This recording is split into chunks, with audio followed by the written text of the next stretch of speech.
20,000 साल पहले जब इंसानों को धरती पर भेजा गया था, तब वो इंसान एक दूसरे के साथ कैसे रहते थे और उनका एक दूसरे के साथ कैसा व्यवहार था, उसको लेकर यहाँ पर कहानी को बताया गया है। कहानी की शुरुआत हमें 20,000 साल पहले यूरोप से ही देखने को मिलती है, जहाँ पर हमें कुछ आदिवासी लोग देखने को मिलते हैं जो जिंदा रहने के लिए शिकार कर रहे होते हैं। यहाँ पर हमें केडा नाम का एक लड़का देखने को मिलता है जो कि मुखिया का बेटा होता है और अपने बाप के साथ वो शिकार के लिए आया होता है। और वहाँ पर वो कुछ जंगली भेड़ों का वेट कर रहे होते हैं और उनके ऊपर वो हमला कर देते हैं। यहाँ पर हमें बहुत ही जबरदस्त ये सीन देखने को मिलता है। यहाँ पर केडा डरकर उनसे भागना शुरू कर देता है क्योंकि एक भेड़ उसकी तरफ ही चल रहा होता है जो कि उसको मारने की कोशिश करता है। वहाँ पर केडा को बहुत ही बुरी तरह वो जख्मी करता है और उसको लेकर वो पहाड़ी के पास जाकर फेंक देता है। केडा का बाप वहाँ पर उसके ऊपर हमला भी करता है, बट केडा का बाप उसे नहीं बचा पाता है। यहाँ पर केडा पहाड़ी के साथ लटक जाता है। उसका बाप उसे बचाने की कोशिश करता है,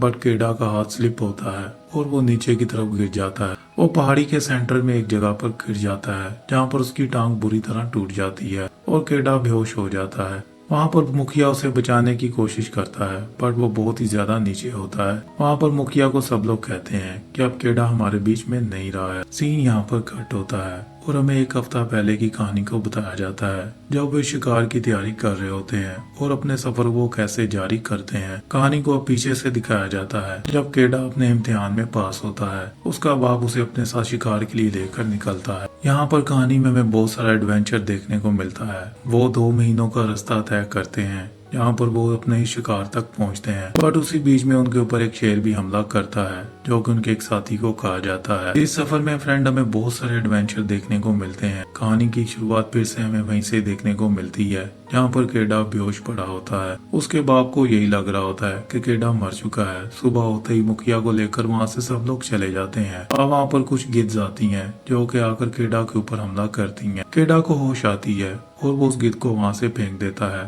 अब केडा पहाड़ी से नीचे उतरने की पूरी कोशिश कर रहा होता है जहाँ पर उसे पता चलता है कि उसके लोग उसे छोड़कर चले गए हैं। अब केडा यहाँ पर में सरवाइव करते हुए नजर आता है। केडा उस पहाड़ तक पूरी रात लटका रहता है। अब सुबह होती है और बारिश स्टार्ट हो जाती है जिससे केडा को बहुत ही ज्यादा हेल्प होती है। नीचे पूरी तरह पानी भर जाता है और केडा का हाथ स्लिप होता है और उस पानी के अंदर वो गिर जाता है। अब सुबह होते ही उसकी आंख खुलती है और वो खुद को जिंदा पाता है। केडा की टांग पूरी तरह टूट चुकी होती है जिसको जोड़ने के लिए वो कुछ पत्थरों का सहारा लेता है और अपनी टूटी हड्डी को जोड़ देता है। केडा अपनी पट्टी करता है और वहाँ से अपने सफर को आगे बढ़ाता है। अब केडा कई रातों तक अपने सफर को आगे बढ़ा रहा होता है।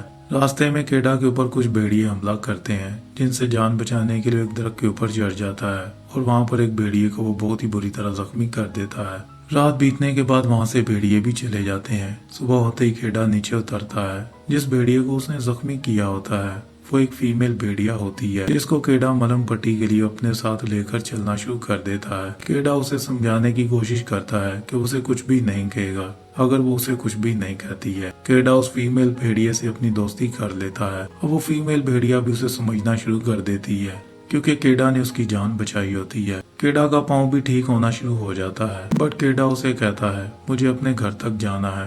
मैं अपने घर तक नहीं जा सकता हूँ क्योंकि मुझे रास्ते का भी नहीं पता है। काश मेरा पिता मेरे साथ होता और मैं अपने घर तक पहुँच जाता। अब रास्ते में बहुत सारी बर्फ भी पड़ेगी जिससे मैं निकल नहीं सकता हूँ। यहाँ पर केडा का सफर बहुत ही ज्यादा कठिन भरा होने वाला होता है, बट केडा हार नहीं मानना चाहता है क्योंकि केडा खुद को साबित करने वाला होता है। वहाँ से केडा अपने सफर को आगे बढ़ाता है। केडा उस भेड़िए को भी अपने साथ लेकर चलता है जिसके साथ वो अपने सफर को आगे बढ़ाता है और बीच बीच में उस भेड़िए की हेल्प से वो शिकार भी करते हुए नजर आता है जहाँ पर वो फीमेल भेड़िया उसकी जान भी बचाते हुए नजर आती है।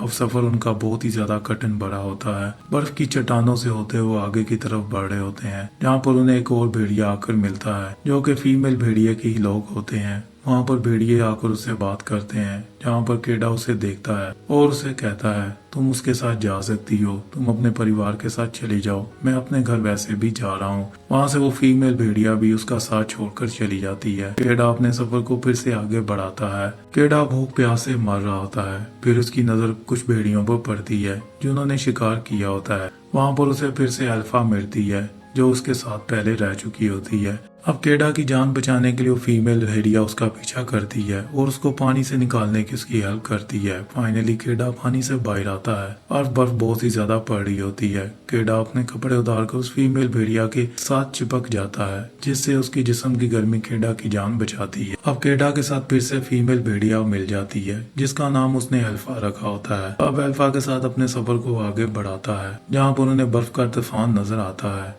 जिससे बचने के लिए वो एक गुफा के अंदर चले जाते हैं, जहाँ पर उनके ऊपर आकर एक पग हमला करता है, जहाँ पर फिर से हमें अल्फा उससे लड़ती हुई नजर आती है और केडा की जान बचा रही होती है। बट वहाँ पर केडा अल्फा की जान बचाता है और उस पग को बहुत ही बुरी तरह अपने तीर से मार डालता है। वहाँ पर अल्फा फिर से बहुत ही ज्यादा जख्मी हो चुकी होती है। अब केडा को कुछ भी समझ में नहीं आ रहा होता है, बट वो अल्फा की जान बचाने की पूरी कोशिश करता है। वहाँ से वो अल्फा को लेकर चलना शुरू करता है। थोड़े ही सफर के बाद अल्फा गिर जाती है। अब अल्फा से चला भी नहीं जा रहा होता है, क्योंकि अल्फा प्रेग्नेंट होती है। अब अल्फा को उठाकर केडा चलना शुरू कर देता है। केडा का सफर बहुत ही ज्यादा कठिन होता है।